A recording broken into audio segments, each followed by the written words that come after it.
Vamos lá então. Próximo vídeo. O espada que nunca lutou. Salve, salve, meus analistas! Starkzera, Se hein? vocês têm acompanhado a série Liga de vídeos de Legendas para Bleach melhor no canal, vocês experiência. sabem que chegou a hora. Afinem seus uivos, peguem uma bebida quente, pois hoje vamos a um lugar bem gelado chamado Solidão. O vídeo de hoje é sobre a primeira espada, o Lobo Solitário, Coyote Stark. E muito obrigado pelos 20 mil inscritos, é sempre um prazer Cara, o Stark, ele só não é meu espada favorito por conta dele não ter tanto aproveitamento. O Kyoha, pela temática dele ser bem semelhante, tá? Falando aqui de forma bem exagerada, assim, entre aspas. A temática dele, dos dois, é bem semelhantezinha, entre aspas.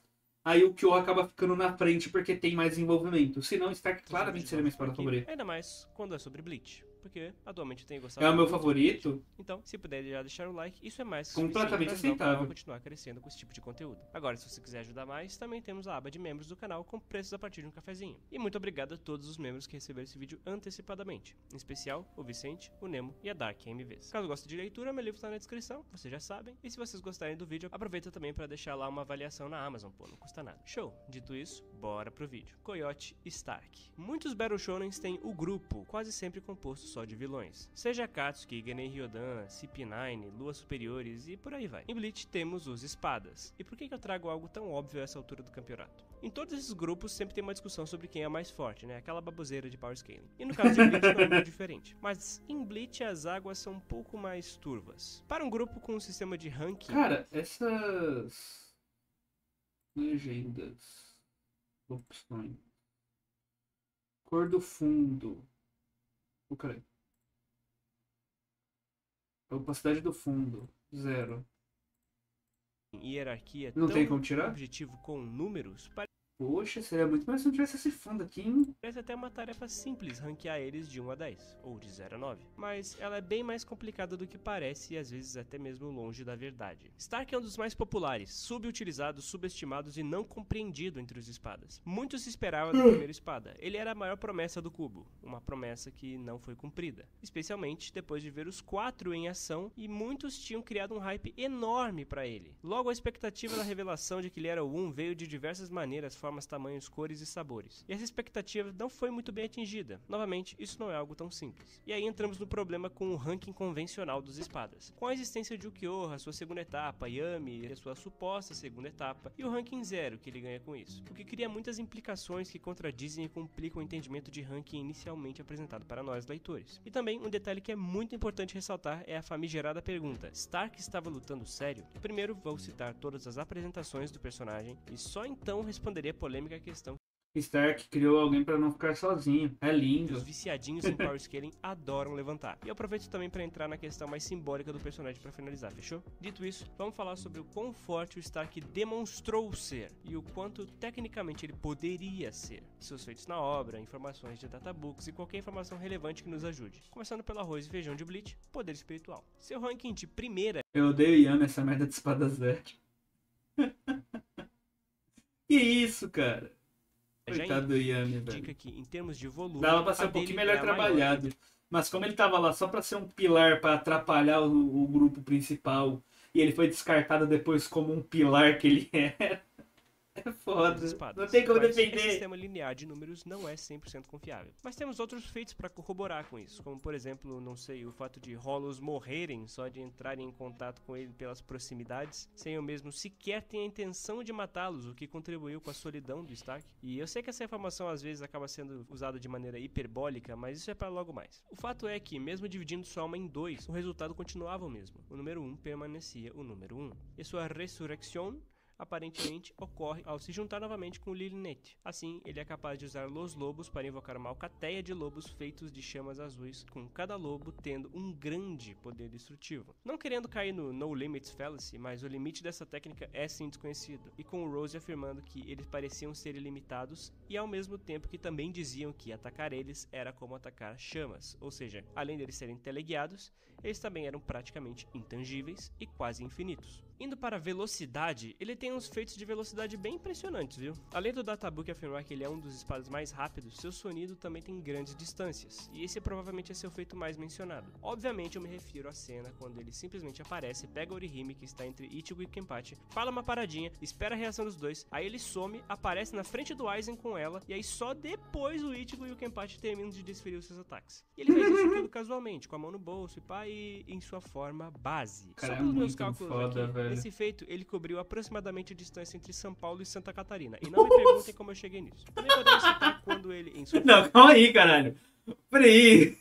Tu meteu uma informação e foda-se. Tipo, é isso. forma base durante a primeira parte da luta, não levou um dano sequer do Ukitake do Shinsui, o que também é uma boa deixa para falar sobre a durabilidade dele, que francamente é insana, levando golpes diretos do Love e seu porrete sem demonstrar nada além de um ouch. Sério, tipo, ele nem fica sujo com aquela porrada, sendo apenas afetado pela Shikai do Shinsui e sentindo danos relevantes durante a troca final.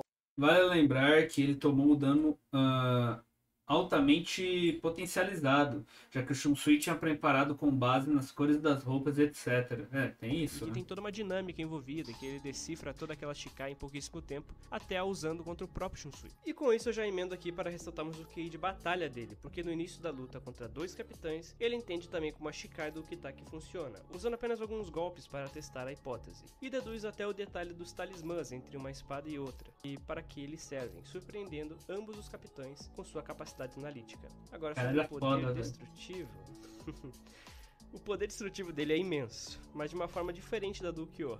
Usando o Kyoha bufado pela atmosfera de Las Noches, mais a sua segunda etapa, Essa imagem é linda, velho.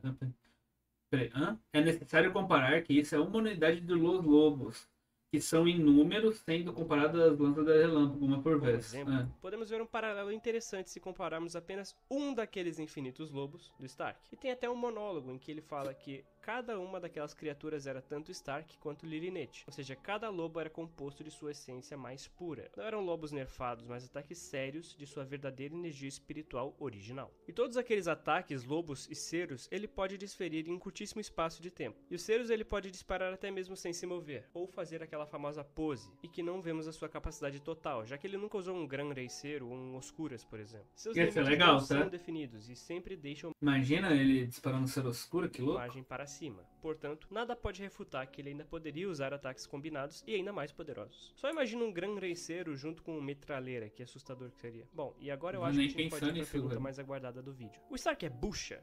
Ele é ou não é o GOAT? Seria tudo apenas hipérboles e falácias provindas do grande gênio Kubo? A resposta é sim, o Stark estava se segurando, e nós nunca vimos a sua capacidade total, e isso está intrinsecamente interligado à sua personalidade. O cara não é fã de conflitos, e acaba fazendo um ótimo paralelo com o Shunsui, que também segue bastante dessa linha mais pacifista, como podemos ver dele na luta contra o Shed. Já falamos sobre o paralelo de Zaraki e Noitora em alguns shorts aqui do canal, onde eu ressalto que ambos usavam tapa-olho em olhos opostos, e o mesmo acontece com o Shunsui e o Stark. No caso de Stark, ele é um cara que não estava entre os espadas para ser o mais forte. Ele só queria ficar com uma galera e ficar de boa, só isso. E foi exatamente por isso que ele se uniu ao Aizen, porque havia toda a expectativa por parte do Stark em achar outros seres que pudessem aguentar sua pressão espiritual. E também existia a expectativa do Aizen em ver toda a liberação daquele monstro que ele havia encontrado no Hueco Mundo. Tanto é que parece que o Aizen apenas estava o tempo todo olhando para o número 1. Vimos que ele não ligava para Haribel e que fazia pouco caso do Baragan, pois quem realmente atiçou a curiosidade do Aizen foi o Stark. E vimos isso notoriamente quando Stark disse que o Aizen nem ligou para a morte do número 2. Ou seja, ele percebeu naquele momento que toda aquela parceria era falsa. E aquilo desmotivou ele demais. A partir daí ele começa a tomar uns ataques e faz pouco caso em lutar ou contra-atacar, ou até mesmo esquivar. Naquele momento ele realmente parecia estar tão abalado e revendo tudo que havia passado em nome de sua solidão. Estar sozinho para ele é horrível. E podemos ver notoriamente isso até mesmo no título do capítulo, que é Lobos não uivam sozinhos. Cara, isso é muito louco, velho. Isso é muito bem feito. Ou seja, ele não iria lutar sozinho. Dava com pra... vingança. Não Mas ainda assim dava pra ter sido um pouquinho melhor trabalhado algumas coisinhas. Sei lá.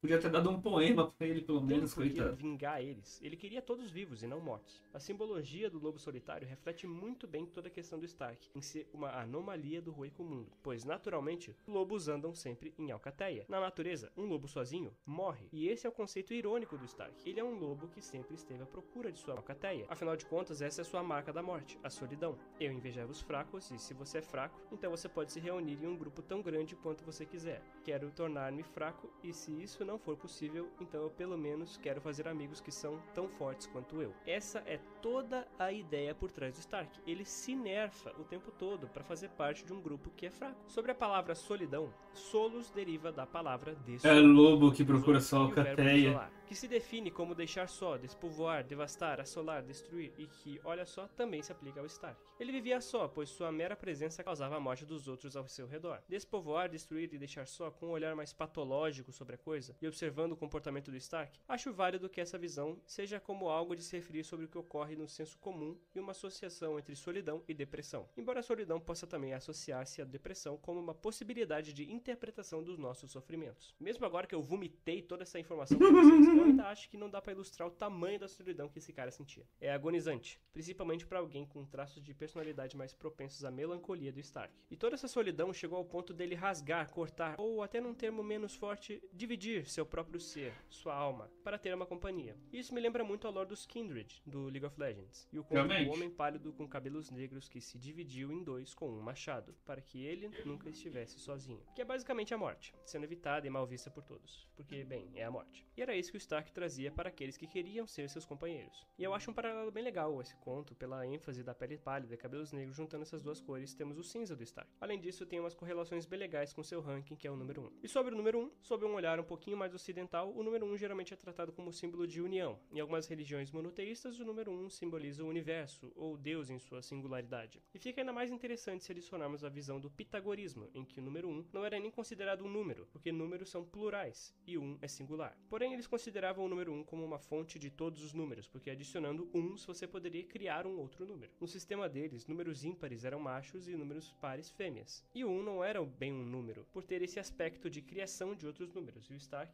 ao se dividir, cria outro, um feminino. Já num olhar oriental, particularmente a numerologia chinesa, isso tudo é bem mais... Caralho, mas ele foi longe, hein? Porra!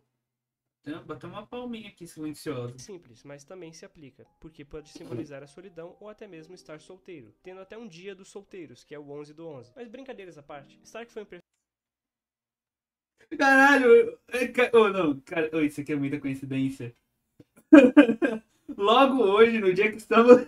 Nem fudendo, que logo hoje, no dia que estamos vendo o vídeo do Stark. Oh, cara.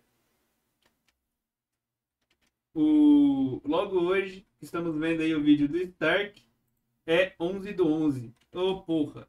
Aqui, ó. Logo hoje, cara. Nem fudendo, velho. Ei, cara, que também diziam que atacar eles era ruim com o mundo, pois naturalmente lobos não. Eu ideia de uma astrologia chinesa. Isso tudo é bem mais simples, mas também se aplica, porque pode simbolizar a solidão ou até mesmo estar solteiro, tendo até um dia dos solteiros, que é o 11 do 11. Mas brincadeiras à parte, Stark foi um personagem brilhante, mas muito mal aproveitado pelo autor, e subestimado por uma grande parte da fanbase. Com ele é tipo 8 ou 80, você ama ou você odeia, literalmente. E o cara enfrentou 4 Shinigamis de nível capitão, ok, mas não enfrentou uma Bankai. Nunca teve uma capa de volume sequer, poema ou capa de nada. E sinceramente, ele nem precisava morrer. Eu acho que a morte dele, embora todo o contexto em volta, foi muito rushada, mas pelo menos o Kubo fez algo interessante, embora longe de ter sido executado com capricho. Tem um paralelo com a morte do Kyoha, que envolvia até um nível de aceitação, assim que o aspecto da morte deles foi desfeito. O Kyoha era o vazio, e encontrou seu coração nos últimos momentos, e o Stark era a solidão, e bom... termina desse jeito, né? Eu não estou sozinho, eu não estou sozinho, eu já não estou mais sozinho. E aí eu deixo pra vocês interpretarem essa parte. Mas é isso, senhores, muito obrigado por acompanhar. Essa parte do final, né, dele, tipo, eu não estou mais sozinho, porque agora que ele tá morto, ele vai se encontrar com o seu, tipo, aquela questão, né? Ele vai estar junto de todos, não só pelo fato de, ele vai se encontrar com os outros no pós-vida, que não é o caso, mas pela questão de ele vai virar partículas espirituais e ele vai se juntar a outras partículas espirituais. Ele realmente não estará mais sozinho. Isso é bem mano. Isso é tipo. Isso é muito legal. Até aqui. Espero que tenham gostado. Esse foi já o vídeo. Talvez Cara, sinceramente, é Bleach, né? Simplesmente incrível, simplesmente muito bom. Essa é a verdade. Melhor vídeo, cara, é o melhor vídeo até agora mesmo, tá? Não, tipo, eu também acho que esse daqui é o melhor vídeo dos espadas até agora, velho. Mas Stark e umas casal. Quê? Eu não vou falar nada, velho.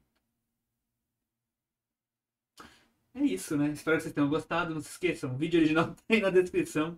Logo abaixo tem o meu canal de jogos, nas redes sociais. E no comentário fixado tá o link daqui, que é o link das lives.